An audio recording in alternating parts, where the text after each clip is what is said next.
Parang ano, hindi ko alam eh. Natatawa sila o naawa sila sa akin. Yun, hindi alam kung natatawa or naaawa. So yun na nga guys, so good morning, good afternoon, and good evening po muli sa inyo lahat. So ito muli ang inyong lingkod, Batang LU, and tayo nagbabalik para magbigay na naman po ng isang reaksyon regarding nga po dito sa mainit-init na nangyayari ngayon na marami nagsasabi na ang Team Guwapa nga daw ay nagkakagulo. Ano nga ba dahilan guys?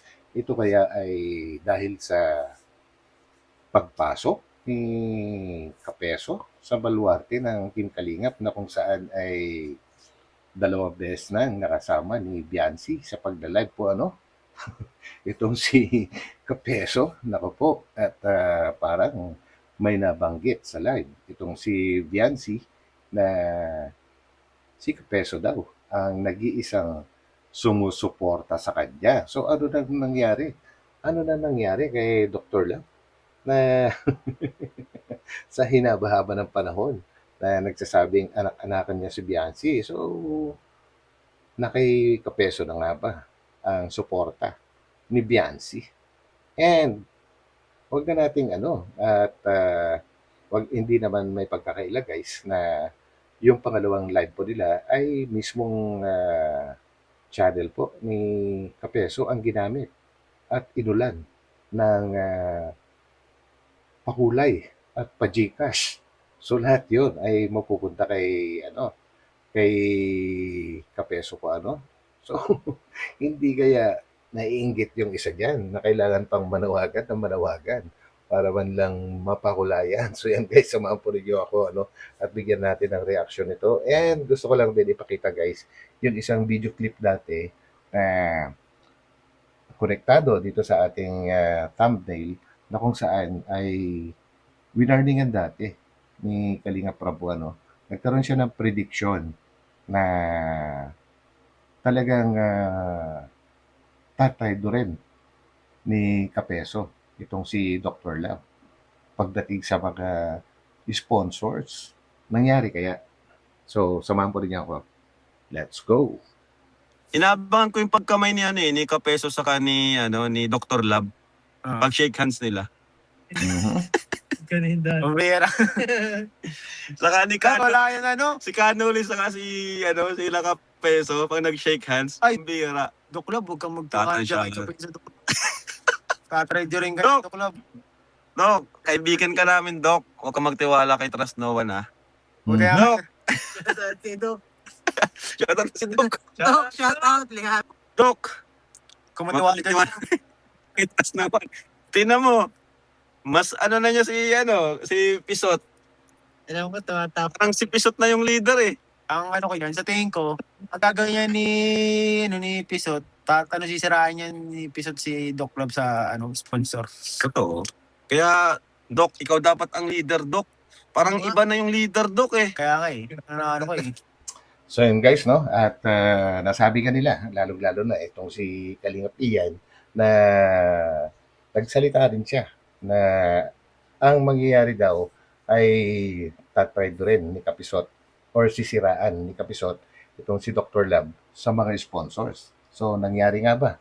Actually, itong video na to ay kamakailan lang.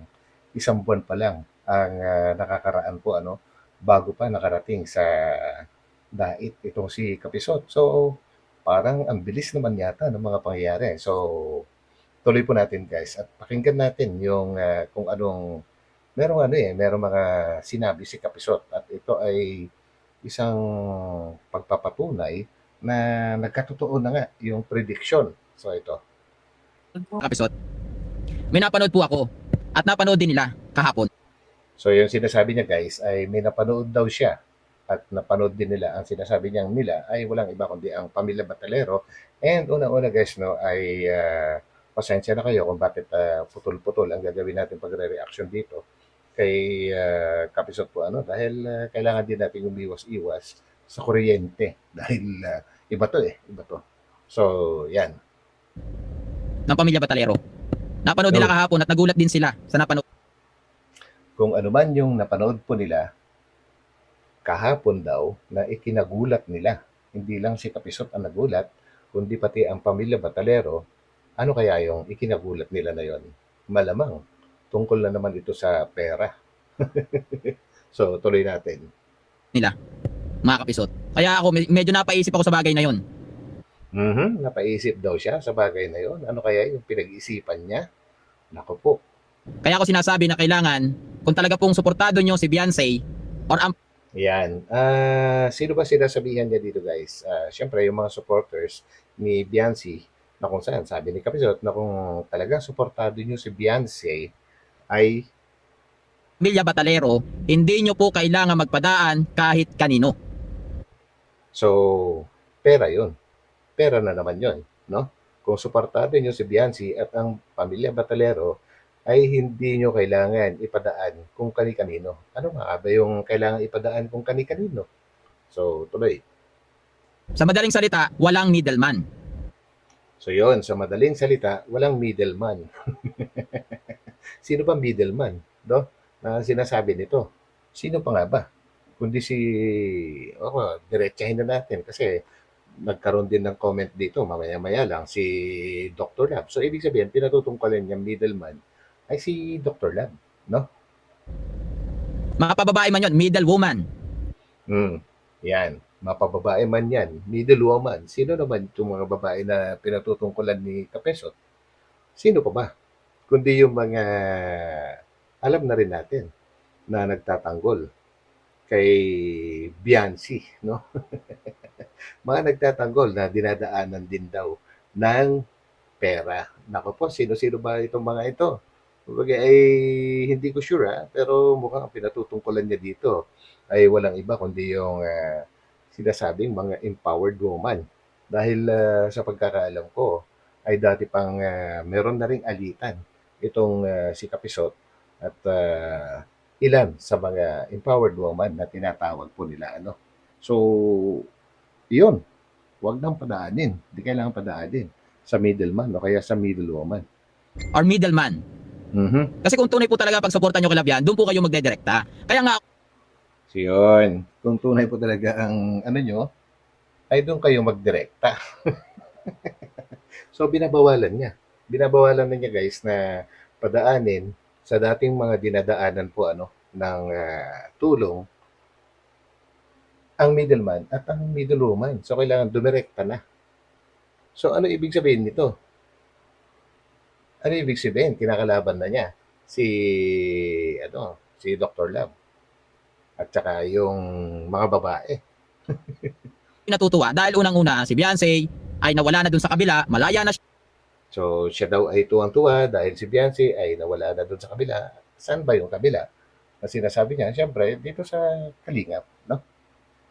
may sarili siyang YouTube channel, pwede niyo siyang kontakin. Pwedeng Yun. Actually, sabi nga nila ay itong si Kapisot daw ang gumawa ng YouTube channel ni Beyonce at doon ay pwede nyo nang kontakin ng diretso. Wala namang problema doon. Kumbaga, kung ako mag-iisip, since wala na rin naman si Beyonce sa Team Kalingap, ay pwede na dumiretso kasi ang pagkakaiba naman kasi ng Team Kalingap at saka ang Team Guapa ay malaki.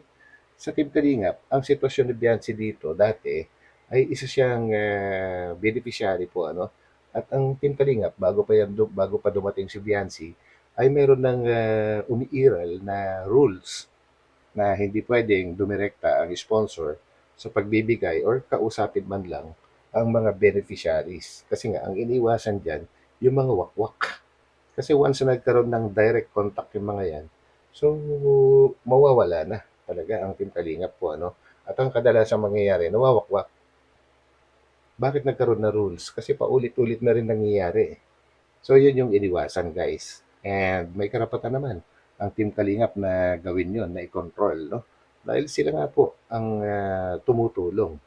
So, ganun po yun. And sa Team Guapa naman, ay hindi naman beneficiary si Beyonce. Siya nga bida dyan eh. So, not necessarily na kailangan magkaroon ng middleman or middle woman, no?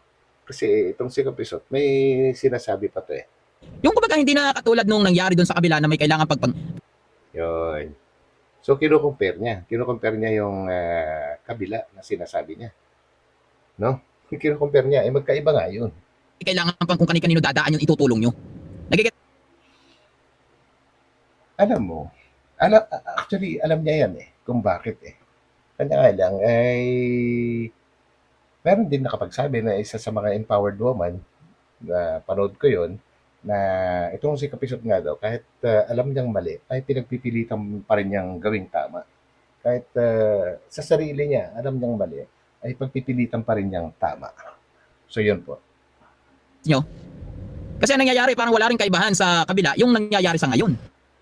So yun, wala rin daw kaibahan. So ano ibig sabihin? Meron pa rin pang ano dyan. So yan guys, no, maliwanag na binabawalan niya yung mga magi-sponsor or gustong tumulong kay Biancy na huwag nang padaanin sa kanila po dun sa middleman or middlewoman dyan. Ang gusto niya, dumirekta na kay Biancy. Total, meron na rin namang YouTube channel at pwede na siyang kontakin doon. Actually, ako, wala naman akong doon. Sa totoo lang, wala akong pakialam. Pero pwede naman yun. Kasi hindi naman siya beneficiary dyan Dahil siya nga po yung bida dyan. Siya yung pinaka-ano dyan pinaka-pamato nila. So, yun. So, pakinggan naman natin kung ano masasabi ni Dr. Lab pagdating doon. Doon sa mga nalalaman ko, na sponsor kayo yan, sabi ni Pisot. Wala naman sa akin nagdadaan kahit isa. So, yun guys, no, meron nag-comment at ang ikinoment ay yung sinabi ni Kapisot at ang sagot ni Dr. Lab ay wala na rin naman daw dumadaan sa kanya kahit isa. Naman nagdadaan So mga huli na lang balita yan. So, wala na nagdadaang balita. Ay, wala na nagdadaan sa kanya na pera. Mga huling balita na lang daw yan. Kabago-bago lang nung live ni Kapisot ng isang araw lang. Mga huling balita na po yan, wala na po nagdadaan sa amin. Simula noon pa man. Talaga lang. So, wala nga bang sama ng loob si Dr. Lab. So, pakinggan po natin. Iwan ko bakit nagkagulo na ang Team Guapa. Tahimik man sana. Sinong nagsabi na So, yun, may nag-comment na nagkakagulo na nga ang Team Guapa. At ang sagot nito si Dr. Lab, tahimik naman sana. Sana. So, hindi niya tinuloy. No? So, alam na natin gawin ibig sabihin. Tahimik na sana, kaya lang, alam nyo na, di ba, may pumasok. gulo dito? Walang gulo, Dok, pero may tampo ba, Dok? Bata lang nagtatampo. Bata lang nagtatampo. Wala nga ba talagang tampo? Itong si Dr. Lam, ay pakiramdaman natin guys, sa pamamagitan ng mga pagsagot-sagot niya, ay doon natin mararamdaman kung talagang may tampo nga ba siya o wala. So, tuloy. Dami ko napanood, magulo na Team Guapa. Yan ang problema. Silang gumawa ng gulo. Sino gumawa ng gulo? Sino yung sinasabi niyang sila? Ang Team Guapa mismo ba? Kung ano ginagawa nila. Tahimik na Kaya nga po, Tita Tintin. Tahimik na. Sana. Tahimik ng Team Guapa. Ayos na sana. Ayos na sana. Tahimik na Team Guapa Ayos na sana. Ang gulo na, Dok. Sadya lang may ibang maipal at di alam kung saan lugar Team Guapa at sulit. So yun, may iba daw maepal at hindi alam kung saan lumugar. Nako. Sila ang magulo. Kaya ngayon, pinagtatawanan ako ng mga grupo sa kabila. Para hindi ko malaman kung natatawa sila o naawa sila sa akin. So yun sinasabi niya guys, pinagtatawanan siya sa taga-kabila. Ibig sabihin, mga taga-kalingap, hindi niya alam kung talagang pinagtatawanan siya or naaawa sa kanya. Sa totoo lang, yan may talagang totoong natatawa at meron ding naaawa. Hindi mawawala yan, syempre. No? Kasi nakakaawa naman talaga siya. Gawa ng, dahil sa ginawa niya sa kalingap, ay parang bumalik sa kanya guys. No? Bumalik sa kanya, kumbaga parang nakarma siya kaagad. Ang bilis. No? Ang bilis talaga ng mga pangyayari. And yung mga nagtatawa, ganun pa rin. Ganun pa rin. Yung mga nagtatawa sa kanya, tumatawa sa kanya, ganun pa rin. Mga, sabi na natin, naiinis dahil sa ginawa niya, nagtayo siya ng sarili niyang team at pilit nilang kinuha itong si Biancy. Bakit nga ba nasabi ko na pilit nilang kinuha? No. At yun, dahil sa kung natatandaan nyo guys, nung nasa Tulfo, nagpatulfo, itong si Bianchi, sinabi niya doon na pipigilan niya na magsasalita na itong, or sasabihan niya, itong sina Dr. Lab, na huwag na siyang i-vlog. So, kumbaga, pinuputol niya ang connection. Kanya nga lang, itong si Dr. Lab ay talagang gumawa ng paraan din, no? Para talagang mawalan ng tuluyan ang tiwala ni Bianci sa Team Kalingap. At paano nga ba ito nag-umpisa guys? Paano nag-umpisa? Saan nag-umpisa?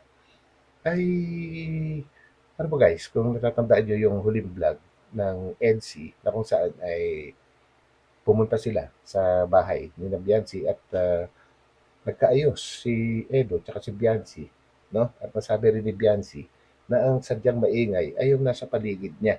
Kung sino pa nga ba ang sinasabihin niya? Kundi si Dr. Lab at saka si Red Sail, no? Yun yung mga nakapaligid sa kanya.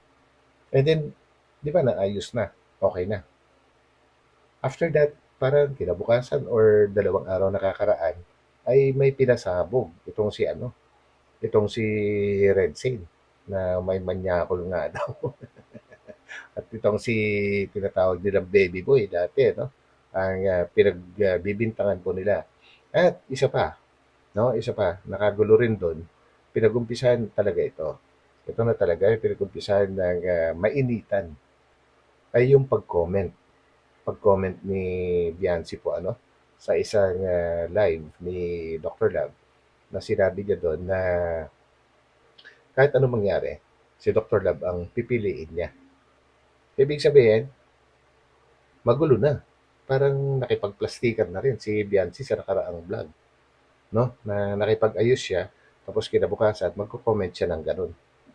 Ibig sabihin, tinatakwil na niya yung Team Kalingap kasi pinili na niya si Dr. Lab. Hindi man nagkaroon ng formal at that time na pagpapaalaman or paghiwalay niya, pero sa mga comment niya, ay isa ng malaking pagpapatunay, hindi po ba? At doon na nag-umpisa ang lahat-lahat. Hanggang sa, syempre, ang Team Kalingap ay magre-rebut. Kumbaga, isasagot sa mga mababasa or kaya ay maririnig galing sa kanila po. At yan na, nag-umpisa at yan na nga ay talagang si Kuya Bal naman ang tinira nila na nambabalahura daw. Ang totoo niyan, sumasagot lang naman si Kuya Bal. Kumbaga, nagtatanggol din. Pinagtatanggol na sarili kasi siya na yung siya na yung pinupunteriya no? Siya na yung pinupunteriya. So, tuloy po natin. Parang hindi ko alam eh. Natatawa sila o naawa sila sa akin. Yun. Hindi alam kung natatawa or naaawa. Hindi ako marunong magtampo. Nakikiramdam lang po ako, Tita Evelyn. Nakakaramdam lang po. Hindi raw siya marunong magtampo, pero nakakaramdam. Alam mo na yun. Kung nakakaramdam ka, ganun pa rin yun. Kung Huwag na i-comment dito, kay Bian, kay Doc, ayaw niya pag-usapan sa live niya. Doc, So, kabisado ng mga viewers niya po, na huwag na i-comment si Bianci kasi ayaw pag-usapan daw ni Doc, ayaw maging topic si Bianci. Syempre, masakit kasi yan, guys. Kumbaga, may sugat na May sugat na sa kanyang puso. Kapag ka pinag-uusapan pa yan, lalong hahap. Hindi. Huwag na lang, di ba? sa tahimik ang Team Guapa, may bigla lang umipal. Teresita Garcia, wala man ko pakialam, hindi man ko nakikialam doon sa mga gawa na gano'n. Ang akin lang, iwasan sana ang gulo kasi... So yun, tahimik na sana ang Team Guapa, kaya lang, biglang may umepal. Sino ba sinasabi nila umepal? Walang iba, kundi si Kapeso, no? At ang sabi ni Dr. Lab, guys, ay dapat pinag-isipan, no? Dapat pinag-iisipan. Lahat babalansehin. Ay, sa totoo lang, no? Sa totoo lang kasi, may kasalanan din sila Kasi winelcome nila si Kapeso. At sa unang live nga ni Bianci at ni Kapeso, guys, ay sumali pa itong dalawa.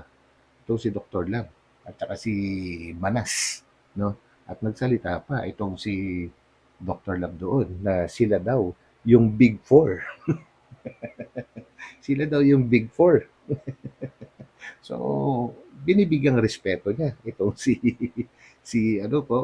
Kapeso po ano. Eh ngayon, ano na ba nangyari? Bakit parang binabanatan na siya ni Kapeso? Tungkol na naman sa pera. Grabe talaga pera yan, no? Ako ang pagtatanuhan agad eh. Nasa akin lahat ng bagsak eh. Bilang founder ako lahat ng babagsakan sa totoo lang. Natural. So, ngayon, dapat mo na maintindihan, Dr. Lab, no? Kahit walang kasalanan, si Kuya Val, ay sa kanya din ibinabagsak lahat ang sisi. Kahit wala siyang ginawang mali, ay siya yung pinararatangan, no? Na kung ano-ano na mga pinagsasabi ng kung sino-sino, lahat ng kasalanan ay binabagsak kay Kuya Val. So, ganyan din ang mangyayari sa'yo. Ganyan din. Kasi ikaw din ang founder ng Team Guapa. So, sasaluhin mo lahat yan. Ikaw ang sasalud lahat yan. Kagaya ni Kuya Bal. Kakayanin mo kaya? Si Kuya Bal, ano na yan, proven and tested na matibay. Marami ng pinagdaanan.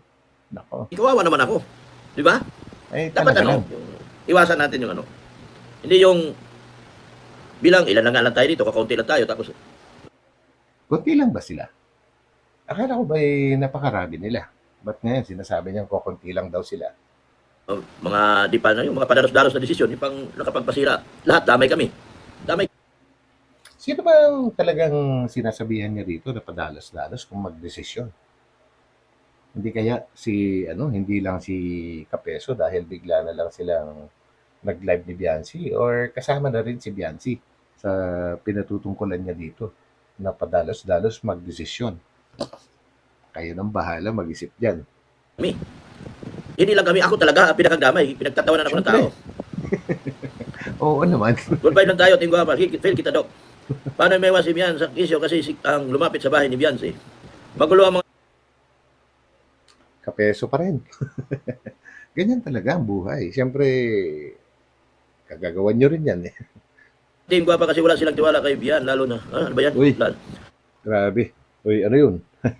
Sino yung nag-comment na yun? Na sinasabi niya na meron ding hindi nagtitiwala kay Biancy. Bakit nga ba? Ano?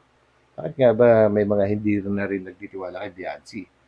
Siguro nga dahil sa nung nasa Kalingap pa siya, yung Kalingap, ang tumulong po sa kanya para hindi lang sa kanya kundi buong pamilya po na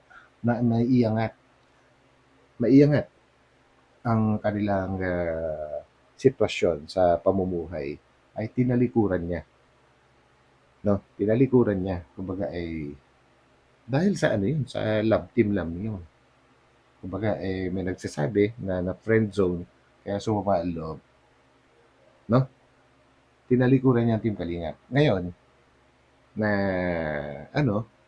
sinasabi niya at tagapagtanggol niya noon ay itong si Manas at si Dr. Lab.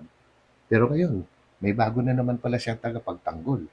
Mapapanood niyo yan sa live nila, sa live stream ni Kapisot tsaka ni Biancy. Ang linaw po na magkakasabi niya doon na ang nag-iisa nagtatanggol daw sa kanya ay walang iba kundi si Kapeso. So, nakalimutan na niya yung sinabi niya dati na ang tagapagtanggol niya ay si Dr. Lab tsaka si Banas. Kaya ganun na lang kung magmalaki itong dalawa dati. No? Bakit ka naman ganun, Biancy? Palipat-lipat ka naman ng tagapagtanggol. Matapos kang ipagtanggol ni na Dr. Lab na sinasabi mo ay si Kapeso naman at sinasabi mong nag-iisang nagtatanggol sa'yo. Ano na ba nangyari? Ang gugulo nyo. Lalo na yung ayaw kay sila lang nagpapagulo sa team. Hindi solid support nila kay Biancy. Solid ang support ng ang problema lang talagang sana pinag-iisipan lahat ng bagay. Ayun na naman solid naman ang support. Sana lang pinag-iisipan lahat ang bagay. So, sila pa rin ang pinatutukulan. Walang iba kundi si Biancy at si Kapeso. Dahil sa pag-live nila. Isipan. Magtiwala lang sa top 3 and only 3. Yung pinag-isipan yung lahat ng bagay. Pero kung may sarili Mantakin nyo ba naman kasi guys, no? Na syempre, hindi talaga malayo na mangyari na sasamaan loob nitong si Dr. Lab o kaya naman magkaroon ng tampo Gawa ng siya nga yung nandyan, kapitbahay lang niya si Biancy, no? At Padi, Mari, gano'n na nga. Padi, ano pa, Madi, gano'n na nga yung tawagan nila ng mga magulang. Pero never siyang nakasama sa live ni Biancy, you know? Tuwang-tuwa pa nga sila nung unang nag-live eh. Pero never pa siya nakasama. Samantalang yung taga Malayo, unang punta pa lang niya, nakasama na kaagad sa pagla-live. At pumangalawa pa, naka 2 points pa. At pinaliparan pa ng pagkadami-dami. At may pa-Gcash pa. Samantalang si Dr. Love, kailangan pa niyang manawagan at hindi garon karami ang binibigay sa kanya. Ibig sabihin, mas pinapanigan na rin ng mga nagpapalipad. Itong si Kapisot. Mas pinapanigan na si Kapisot ngayon kaysa kay Dr. Love. Abay, nakakasama talaga ng loob yan. Kung ako, uwi na lang ako sa probinsya namin. Di ba? Na silang desisyon, di wala tayong gagawa. Kundi tayo dito, manahimik. So, yun. Well, desisyon nila yun eh. Ano ba sinasabihin niyan? Yung dalawa pa rin. Wala siyang magagawa. Wala talaga siyang magagawa. No? Kahit anong gawin ni Biancy, kung ano man ang desisyon ni Biancy, ay wala siyang magagawa. Si Biancy ang bida eh. Kumbaga, sumabit lang naman sila kasi. Kumbaga, lahat naman sila dyan ay talagang nagagamitan. Hindi po ba? Walang magagawa, kundi manahimik. Oh. Tarak ka, Ay, niloloko ka eh. Ayun na, Ay, nako. tanggap ko na eh. So, yun. Niloloko daw siya ni Starlux. So, tanggap na daw niya. Masakit man, pero kailangan tanggapin. Ganun talagang buhay. Walang magagawa eh. Hindi mo kontrolado eh. Hindi mo kaya i-control si Biancy. Sabi ka nila pag ina eh, may sarili daw silang utak eh. So, hindi mo kaya i-control yan. Ganun talaga. Importante eh. Maganda yung sinabi mo. No? Tanggap mo na. Tanggap ko na eh. Yun. Ha? Tanggap na niya. Nakikisama lang po siya sa bisita. So, nakikisama lang daw ang batalero sa bisita na si Kapeso. Ano kaya masasabi ni Dr. Lab doon? Ayaw ko magsalita. Ayaw niya magsalita. Kasi, pag nagsalita siya, siguradong makakapaglabas siya ng sama ng loob. Sigurado yun. Tigatig dyan. Yun naman po, Dok, ang gusto ng lahat, iwas sa mga isyo, mag-isyo. Kasi ikaw ang mas nagigisa. Hindi sa walang tiwala kay Bian. Sulit ng team ko, kayo nag-interfere. Tiwala ko kay may nagigisa. Hayaan mo, pag may sponsor si Bian, tulad ng Kapiso, hindi niya hawak si Bian. Walang pakialam sa pira, dapat ganun ka, Dok. Ako po, ano? Ano ba sabi? Kumbaga dapat daw hindi rin hawak ni Dr. Lab ang pera na galing sa sponsor. Yun ba? Hayaan mo, pag may sponsor, tulad ni, hindi nila niya hawak si, alam ko po, alam sa totoo lang, ayaw ko na magsalita. Tama. Baka makapagsalita pa ako. Magsalita ka. Sabihin mo. Magsalita ka para malinaw. Di ba?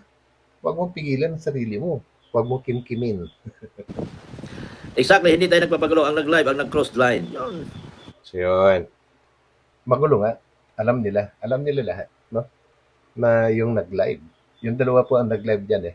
Si Biancy, tsaka si Kapisot. Sila daw ang nag-cross line. So, yan na. Gulo na to. Mga bagay dapat pinag-iisipan. Binabalanse ng maigi. Dapat in-apply mo rin sa sarili mo yan dati.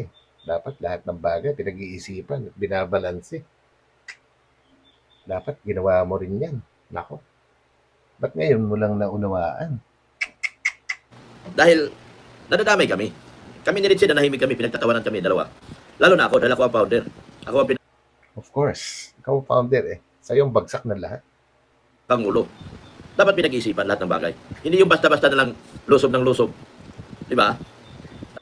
Abay, pagsabihan mo sila, ikaw ang founder dyan eh. Pagsabihan mo. Pagsabihan mo si Biancy. Pagsabihan mo si Kapeso. Na kailangan pag-isipan nila lahat. Balansihin ang mga bagay-bagay. Sino pa nga ba yung kailangan pagsabihan yan? Kundi sila. Di ba? Kaya ba na yan?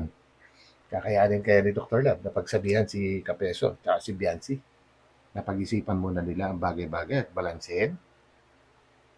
I doubt. Sa bandang huli, binabanatan ka rin. Pagkatapos, babanatan ka.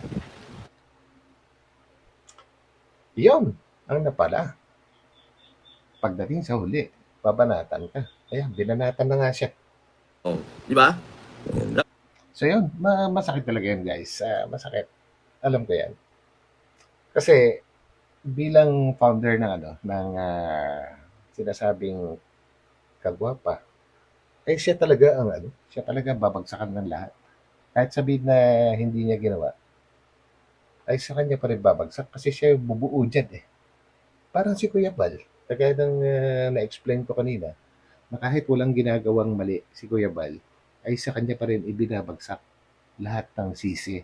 Kahit yung mga sabihin na natin, kalinga partner ang nagsalita o kaya gumawa, ay kay Kuya Bal pa rin isinisisi ang lahat. No? Hindi talaga maiwasan yan bilang leader. Buti na lang si Kuya Bal ay matibay. At talagang sinasalo niya lahat kahit masakit. No? Pero ngayon, iba na. Nagbago na rin si Kuya Bal. Kailangan na niyang lumaban. Dapat lang, di ba? Kailangan na rin niya ipagtanggol ang sarili at ang pamilya niya. Siyempre, at ang foundation. So, guys, kung ano man nararamdaman ni Dr. Lab ngayon na nasasaktan siya, ay naramdaman na rin yan ni Kalinga Prab dati nung ipinagpalit siya ni Biancy. Nung sinabi ni Biancy na kahit na anong mangyari, ay si Dr. Lab at pipilian niya. Ngayon, hindi man sinabi ni Biancy yun kay Dr. Lab, pero masakit pa rin yung sinabi niya na si Kapisot lang daw nag-iisang nagtatanggol sa kanya. Panoorin niyo yan guys sa live niya. Hindi ko lang na-capture dito. So pakinggan natin kung gaano kasakit kay kay Kalinga Prab ang naramdaman niya dati nung pinagpalit siya ni Biancy. Ito.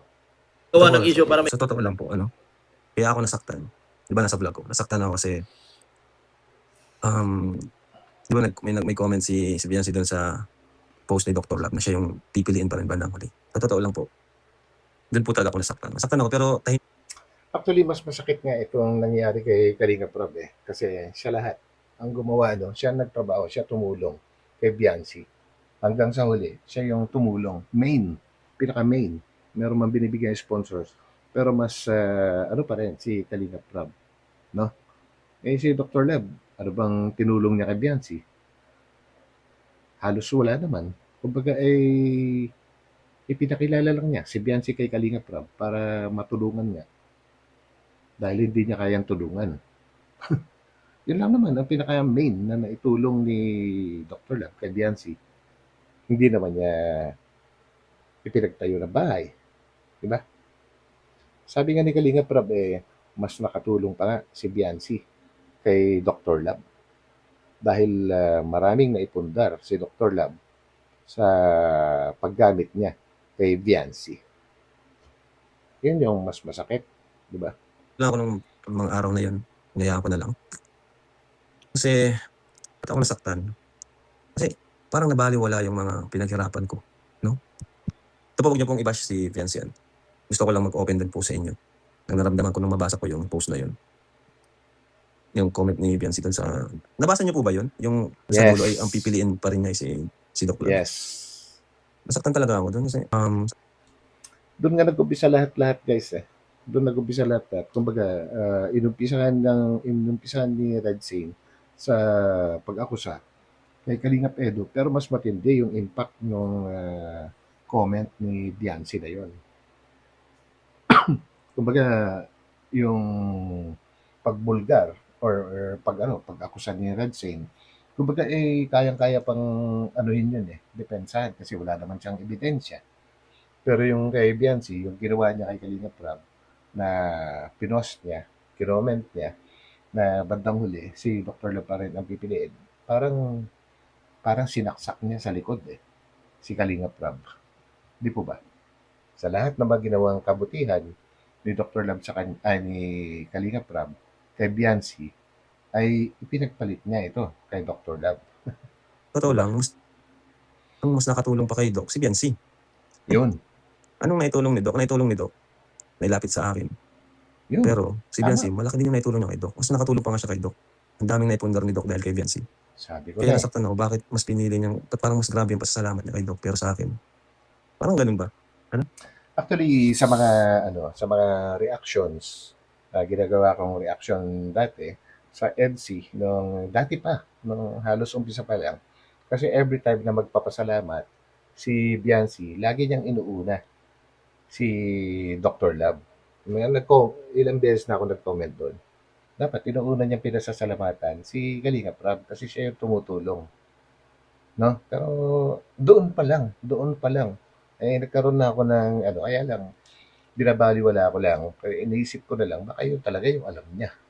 Kumbaga, yun lang yung kaya ng pangunawa niya. So, hinayaan ko na lang. Pero maraming beses kong nireaksyonan yun. Doon talaga ako nasaktan. Sa part na yun. Okay na sana kung wala yung, saka ang dami rin nag-comment. Saka dahil din dun sa comment na yun, muling nag-apoy. Kasi okay na yung vlog, tapos na yung vlog. Totoo yun. Okay na, tapos na. Ang ganda na ng vlog. Nabilib yung tao kay Biancy. Pero dahil sa comment na yun, ayan, nabutasan na naman tuloy sila. Nabutasan na naman sila. Kasi, bakit ka naman makakomment ng ganun? No? Parang, ay, nasaktan talaga ako kasi, syempre, ginawa ko lahat para sa kanila. Tama yun. Ginawa niya lahat para sa kanila. Ngayon, si Dr. Love naman ang nakakaramdam ng sakit. No? Siya naman nakakaramdam ng sakit, guys. Mantakin mo ba naman, yung pamilya Batalero ay isinama pa sa outing. Itong si Kapisot. Talagang yung respeto nila kay Kapisot ay malayong mas matindi kaysa kay Dr. Love. Si Dr. Love, parang turing nila kay Dr. Love, parang sabit-sabit lang eh. Di ba ba? Masakit yun na ine-expect ditong si Dr. Love na nasa kanya ang panig ng Batalero. Yun naman pala ay hindi. At lumabas tuloy ngayon dahil lumitaw itong si Kapisot, no? Doon niya naramdaman na talagang hindi siya ganun na nire-respeto ng Batalero. Well, deserve ba? Deserve ba niya, guys? Deserve ba niya na makaramdam ng sama ng loob o kaya tampo? For me, yes. So, comment nyo na lang po ang inyong opinion. So, yun lang guys. So, hanggang dito na lang and maraming salamat po sa lahat po ng mga nanood hanggang dulo ng video na ito. So, kayo na pong bahala mag-comment dyan. Iwasan lang natin yung makakapanakit po. So, hanggang dito na lang and magkita-kita ulit tayo sa aking mga susunod na upload. So, God bless po and huwag pong kalimutan din pindutin yung like button sa mga hindi pa rin nakakapag-subscribe. Kung okay lang sa inyo, pindutin nyo na rin yung subscribe button. So hanggang sa muli, bye-bye po muna. Bye.